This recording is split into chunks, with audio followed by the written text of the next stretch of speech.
In the heart of Atlanta, Georgia, there lived a woman who had become a symbol of hope and resilience for many. Her name was Maya Hartwell, and her story wasn't just about success. It was about breaking barriers in a world that often tried to keep people like her down. Maya wasn't born into wealth or privilege.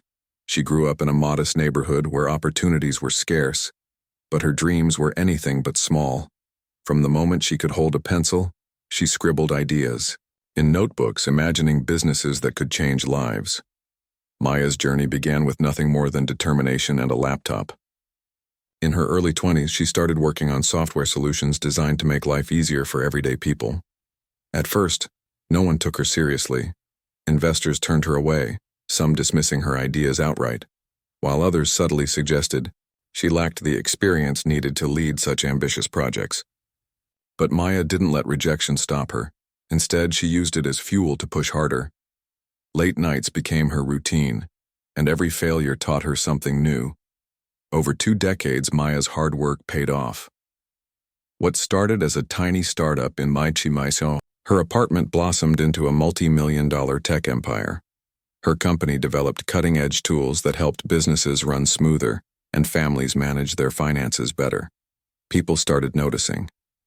Awards lined her office shelves, and media outlets hailed her as one of the most innovative entrepreneurs of her generation. Yet, despite all the accolades, Maya never forgot where she came from.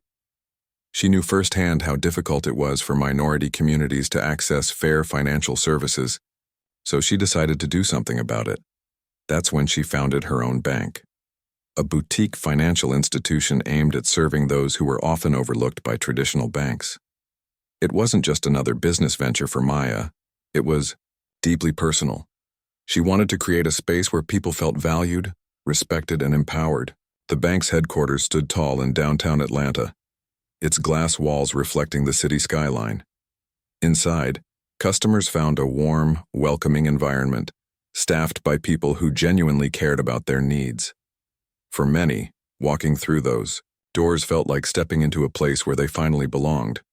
But running a bank wasn't easy, especially for someone like Maya. As a black woman in a predominantly white, male-dominated industry, she faced challenges that went beyond balancing budgets or managing teams. There were subtle jabs, comments about how she must have gotten lucky, or assumptions that she couldn't possibly understand the complexities of banking. Then there were the overt moments of discrimination, the kind that left her questioning whether she'd ever truly be seen as an equal. Still, Maya refused to let anyone dim her light. She carried herself with grace and confidence, determined to prove that she belonged not just in the room but at the head of the table. Her employees admired her for her vision and leadership. Customers trusted her because she understood their struggles. And yet, even with all her accomplishments, Maya couldn't escape the reality of being judged based on appearances. She learned early on that people often made snap decisions about her before they even heard her speak. Sometimes it was the way she dressed, casual yet professional, or the fact that she didn't fit the stereotypical image of a CEO. Other times it was simply the color of her skin. These experiences shaped her, making her tougher but also more compassionate. She vowed to use her position to challenge the biases that held so many others back. On the surface, Maya seemed untouchable, a force to be reckoned with. But beneath the polished exterior was a woman who still felt the sting of injustice. Every slight, every dismissive glance reminded her that the fight for equality was far from over. Little did she know, one ordinary day would test her resolve in ways she never expected, and force her to take a stand in a way that would reverberate far beyond the walls of her own bank. This expanded version dives deeper into Maya's background, motivations, and personality while keeping the tone conversational and engaging. It sets the stage for the conflict in Part 2 without rushing into it, allowing readers to connect emotionally with Maya's journey. It was a bright, sunny Tuesday morning when Maya decided to visit one of her bank branches. The branch on Peachtree Street wasn't just any location, it was the flagship branch, the crown jewel of Hartwell Financial Group. It was the place where she had envisioned everything coming together. A space that felt welcoming, modern, and inclusive. A place where people from all walks of life could walk in and feel like they mattered. But today, This visit would turn into something she hadn't anticipated. Maya hadn't planned anything special for the day. She was dressed casually, jeans, a blazer, and comfortable shoes. Her signature tote bag hung loosely over her shoulder, carrying a few papers and her checkbook. She didn't want to make a big deal out of her presence. After all, it was her bank, and she liked to keep things low-key whenever she popped in unannounced. This wasn't about making an entrance. It was about staying connected to the heartbeat of her business. As she stepped inside, the familiar hum of activity greeted her. Customers sat in chairs, filling out forms or waiting for their turn at the counter. Employees moved around briskly, helping clients with deposits, withdrawals, and other transactions. Everything seemed normal, just like any other day. Maya walked up to the teller line, ready to deposit a check into her personal account. It was a routine task, something she'd done countless times before. But what happened next caught her, completely off guard. The young man behind the counter looked up as she approached. He gave her a quick once-over, his eyes flicking briefly to her casual outfit before settling back on her face. "Can I help you?" he asked, his tone polite, but distant. "Yes, I'd like to deposit this check into my account," Maya replied, sliding the slip of paper across the counter. She smiled warmly, expecting the usual efficient service her bank was known for. The teller hesitated for a moment, then shook his head slightly. "I'm sorry, ma'am, but we can't assist you without proper identification." Maya blinked, taken aback by the response. "Excuse me?" she said, her voice steady but tinged with confusion. "This is my bank. I'm Maya Hartwell, the CEO." The teller raised an eyebrow, clearly skeptical. He glanced at her again, this time more slowly, as if trying to assess whether she was telling the truth. "Ma'am, if you're really who you say you are, then perhaps you'd understand why we need ID first," he said, his tone firmer now. The words hit Maya like a punch to the gut. For a moment, she stood there frozen, unsure how to process what was happening. Was this really happening? In her own bank? She felt a mix of emotions bubbling inside her. Anger, disbelief, and even a touch of sadness. She had built this institution, from scratch, poured her heart and soul into creating a place that treated everyone with dignity and respect. And yet here she was, being questioned, doubted, and dismissed. She tried to stay calm, reminding herself that maybe this was just a misunderstanding. "Look," she said, leaning slightly forward, "I don't carry ID with me because I'm the owner of this bank. You can verify my identity through internal channels. Just ask your manager or check our system." But the teller didn't budge. If anything, his expression grew colder. "Rules are rules, ma'am. We can't make exceptions no matter who you claim to be." By now, the tension in the air was palpable. Other customers nearby had started to notice the exchange. Some glanced curiously, while others pretended not to look, though it was clear they were listening intently. Maya could feel the weight of their stares, the unspoken questions hanging in the room. Who was this woman claiming to be the CEO? Was she telling the truth, or was she some kind of imposter? For a split second, Maya considered pulling out her phone and showing the teller emails or documents that proved her identity. But something stopped her. This wasn't just about proving who she was, it was about the principle of the matter. Why should she have to jump through hoops to prove herself in a place she owned? Why was her word not enough? Her mind raced as she thought about all the times she had faced similar situations in her life. The countless meetings where investors doubted her abilities because of her gender or skin color. The networking events where people assumed she was there to serve coffee instead of leading conversations. The subtle looks and comments that implied she didn't belong. Each of those moments had stung, but this was different. This was her territory, her creation, her legacy. And still, she was being treated like an outsider. Determined to resolve the situation, Maya asked to speak with the branch manager. She figured that someone higher up would recognize her, or at least listen to reason. As she waited for the manager to arrive, she couldn't help but replay the interaction in her head. The teller's dismissive tone, his refusal to trust her word, the way he looked at her, as if her appearance alone determined her credibility. It wasn't just frustrating, it was infuriating. When the manager finally emerged from the back office, Maya hoped for a swift resolution. But as the conversation unfolded, it became clear that this wasn't going to end quietly. What followed next would change the course of her day and the future of her company forever. When the branch manager finally appeared, Maya felt a flicker of hope. Surely this person would recognize her, or at least have the sense to verify her identity without further delay. The manager was a middle-aged woman with sharp features and an air of authority. She carried herself with confidence, clipboard in hand, as if she were ready to tackle whatever issue had arisen. But as soon as she began speaking, it became clear that this wasn't going to be a straightforward conversation. "Good morning," the manager said briskly, glancing between Maya and the teller. "I understand there's been some confusion. Here?" Maya nodded, forcing herself to stay composed despite the frustration bubbling inside her. "Yes, there has been," she replied, her voice steady but firm. "I'm trying to deposit a check into my personal account, but your employee is refusing to assist me unless I provide identification. This is my bank, and I shouldn't need to prove who I am." The manager raised an eyebrow, clearly skeptical.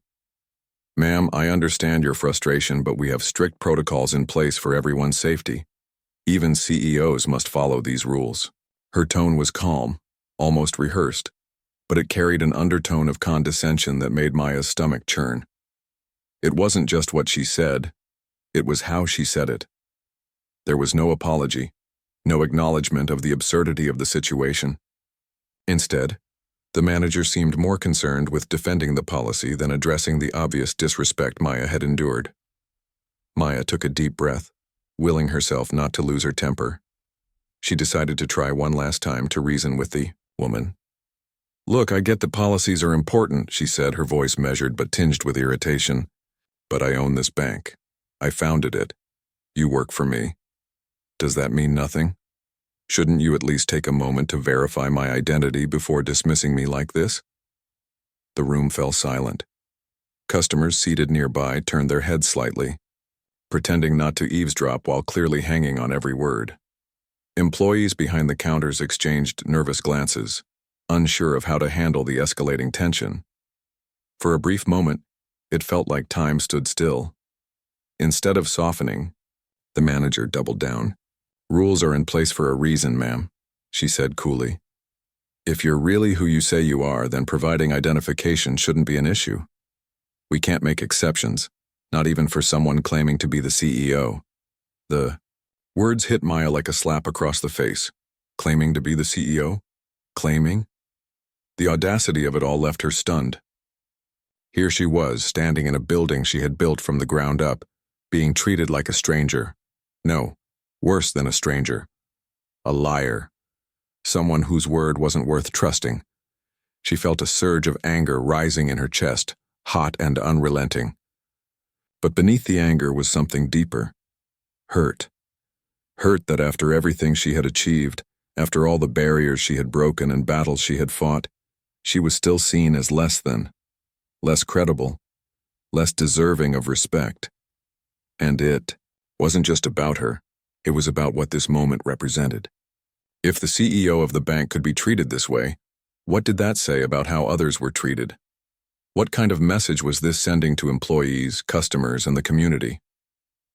For a split second, Maya considered walking away.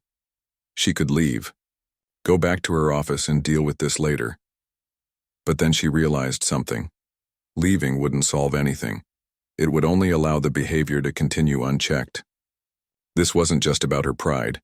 It was about accountability, about setting an example, about showing everyone in that room and beyond that disrespect and discrimination couldn't be tolerated no matter who it came from. With that thought, Maya straightened her posture, looking directly into the manager's eyes. Her voice was calm but carried an unmistakable edge. "You work for me," she said slowly, enunciating each word. "And effective immediately. You're fired." The room erupted into gasps. Customers froze mid-conversation, their jaws dropping, open. Employees stared wide-eyed, unsure if they had heard correctly.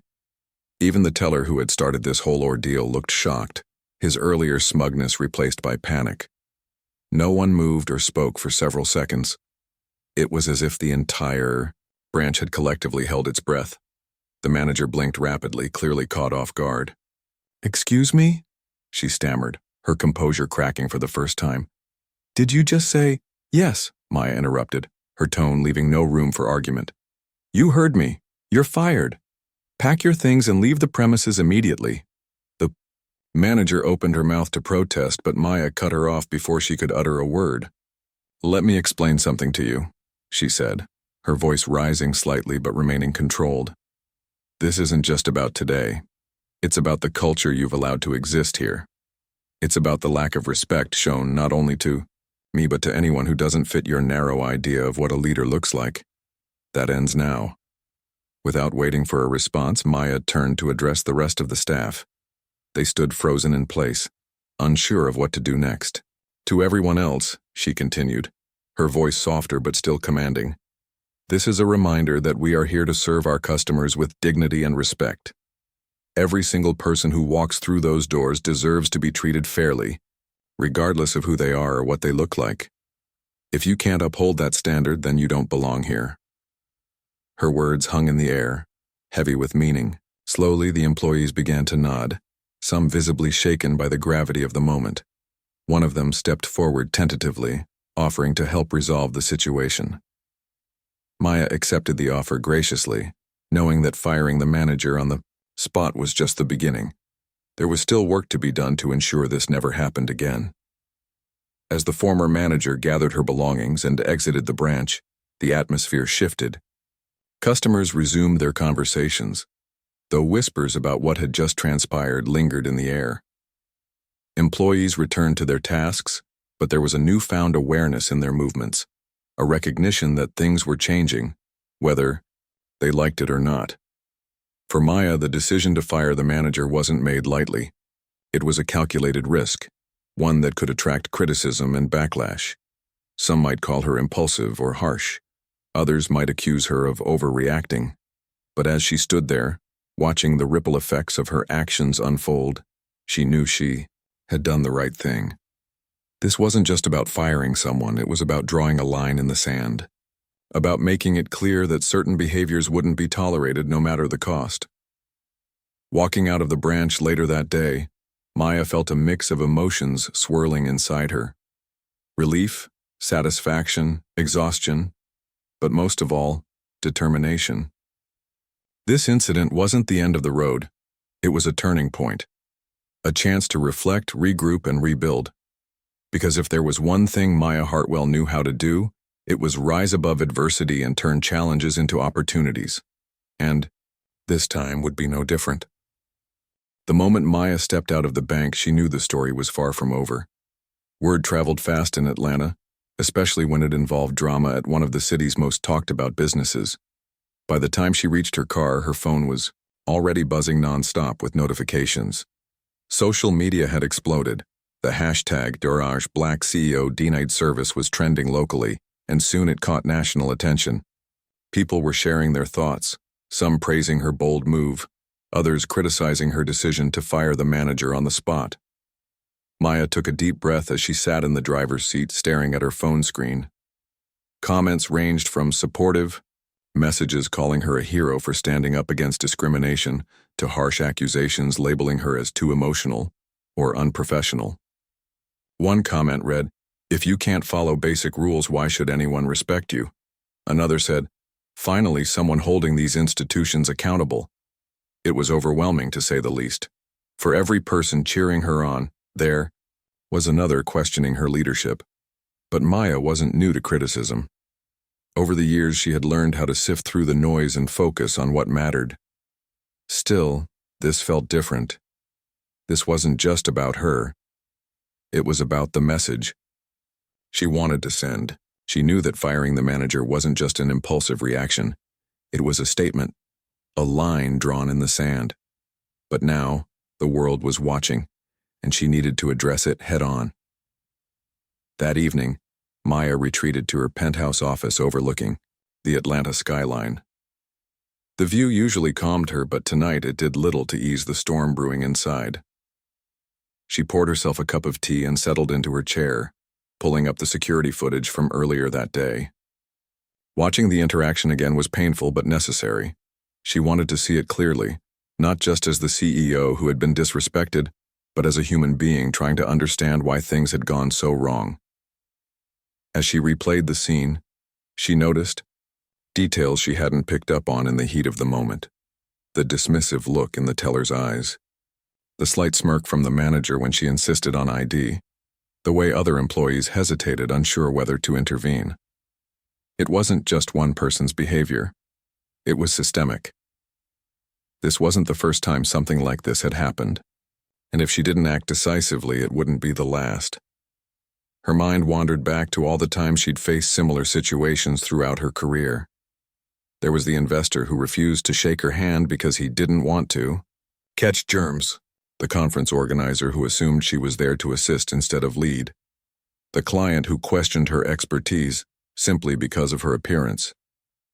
Each incident had chipped away at her confidence, even as she worked tirelessly to prove herself. And yet here she was, still fighting the same battles, but this time, on a much larger stage. Maya realized that this moment wasn't just about her personal experience. It was about the bigger picture. About the countless black women, men, and minorities who walked into banks, offices, and boardrooms every day, only to be met with skepticism and disrespect. How many others had been denied service, ignored, or belittled because of their race, gender, or socioeconomic status? How many had swallowed their pride and walked away silently, too afraid to speak up? With renewed clarity, Maya decided she couldn't let this moment pass without using it as an opportunity to spark change. She opened her laptop and began drafting a public statement. Her fingers hovered over the keyboard for a moment as she thought about what she wanted to say. She didn't want to come across as defensive or angry. Instead, she wanted to channel her frustration into something constructive, a call to action, not just for her company, but for society as a whole. Today, she wrote, I experienced firsthand the kind of discrimination that many of us face daily. As the CEO of Hartwell Financial Group, I walked into my own bank and was denied service because of assumptions based on my appearance. While this incident was deeply personal, it's also reflective of a larger issue, one that affects millions of people around the world. She went on to explain the events of the day, acknowledging the backlash she had received. Some have accused me of being impulsive or unprofessional, she admitted. And perhaps in the heat of the moment I could have handled things differently. But let me be clear, no one deserves to be treated as less than human, especially not in a space they created to uplift others. Firing the manager wasn't about revenge, it was about accountability. It was about sending a message that disrespect and bias have no place in our organization or anywhere else. Maya ended the statement by outlining steps her company would take to prevent such incidents in the future. She promised to implement mandatory diversity training for all employees, ensuring that everyone understood the importance of treating customers with dignity and respect. She announced plans to establish an anonymous hotline where employees and customers could report discriminatory behavior without fear of retaliation. Most importantly, she pledged to expand outreach programs aimed at educating underserved communities about their rights and resources in the financial world. By the time she hit publish, it was late at night. Exhausted but resolute, Maya leaned back in her chair and closed her eyes. She knew the road ahead wouldn't be easy. Critics would continue to scrutinize her actions, and rebuilding trust within the company would require time and effort. But she also knew that silence wasn't an option. If she wanted to create real change, she had to keep pushing forward, even when it felt uncomfortable. The next morning, Maya woke up to find her statement had gone viral. News outlets picked it up, praising her transparency and commitment to accountability. Community leaders reached out, offering support and collaboration. Even some of her harshest critics softened their tone, admitting that her response demonstrated true leadership. One commenter wrote, I didn't agree with her at first, but after reading her statement, I see where she's coming from. Maybe we need more people like her willing to stand up and say enough is enough. Inside the company, the impact was equally profound. Employees gathered in small groups, discussing the incident and its aftermath. Some expressed relief that the CEO had taken a firm stance against discrimination, while others worried about potential repercussions. Morale was mixed, but one thing was certain: everyone was talking. Conversations that had long been avoided were finally happening, and that was progress. For Maya, the days following the incident were a whirlwind of interviews, meetings, and strategy sessions. She spent hours listening to feedback from employees, customers, and community members, taking notes on how the company could improve. She met with senior leaders to discuss implementing the changes she had promised, emphasizing the importance of leading by example. "We can't just talk about equality," she told them. "We have to live it. Every policy, every decision, every interaction has to reflect our values." Through it all, Maya remained grounded. She reminded herself why she had started Hartwell Financial Group in the first place: to create a space where people felt valued and empowered. Yes, mistakes had been made, and yes, there was work to be done. But she believed in the power of accountability and the possibility of redemption. This wasn't the end of the journey. It was a turning point, a chance to build something stronger, better, and more inclusive than ever before. As she looked out at the Atlanta skyline once again, Maya allowed herself a small smile. The fight wasn't over, but she was ready. Ready to listen, to learn, and to lead. Because in the end, it wasn't just about running a successful business. It was about creating a legacy, one built on respect, integrity, and the unwavering belief that everyone deserved to be treated with dignity. The day after the incident, Maya Hartwell held a press conference that drew more attention than she had anticipated. Reporters from local news stations, national outlets, and even international media packed the room. Cameras flashed non-stop as Maya stepped up to the podium, her presence commanding yet calm. Behind her stood the Hartwell Financial Group logo, a symbol of progress, resilience, and hope. She took a deep breath before speaking, knowing that this moment would define not just her leadership but the future of her company. "Thank you all for being here," she began, her voice steady and warm. "I know many of you have questions about what happened yesterday at our Peachtree Street branch. Let me start by saying that I'm deeply sorry for any discomfort or confusion this situation may have caused our customers and employees. But let me also be clear. This is not just about one incident. It's about addressing the biases and systemic issues that continue to affect marginalized communities in spaces like ours." Maya paused, scanning the crowd. Some reporters scribbled notes furiously, while others leaned forward, hanging on her every word. She could feel the weight of their expectations, but she refused to shy away from the truth. This wasn't just a PR moment. It was an opportunity to spark meaningful change. She went on to explain the steps Hartwell Financial Group would take to ensure such incidents never happened again. First, she announced mandatory diversity and inclusion training for every employee, from entry-level staff to senior executives. "This isn't just another checkbox exercise," she emphasized. "It's about fostering empathy, understanding, and respect within our team. We want everyone who walks through our doors, whether they're customers or colleagues, to feel valued and heard." Next, she unveiled plans for an anonymous hotline where employees and customers could report discriminatory behavior without fear of retaliation. "We need to create a culture where people feel safe speaking up," she said. "Silence only allows harmful behaviors to persist. By giving people a voice, we can hold ourselves accountable and grow together." Finally, Maya revealed her vision for expanding outreach programs aimed at educating underserved communities about financial literacy and their rights. "One of the reasons I started this bank was to empower those who have been excluded from traditional financial systems," she explained. "But empowerment starts with knowledge. That's why we'll be partnering with local organizations to host workshops, seminars, and mentorship programs designed to equip people with the tools they need to thrive financially." As she wrapped up her remarks, Maya opened the floor to questions. The room erupted into a flurry of raised hands and shouted queries. One reporter asked if she regretted firing the manager so abruptly. Maya didn't hesitate. No, I don't. Regret it, she replied firmly.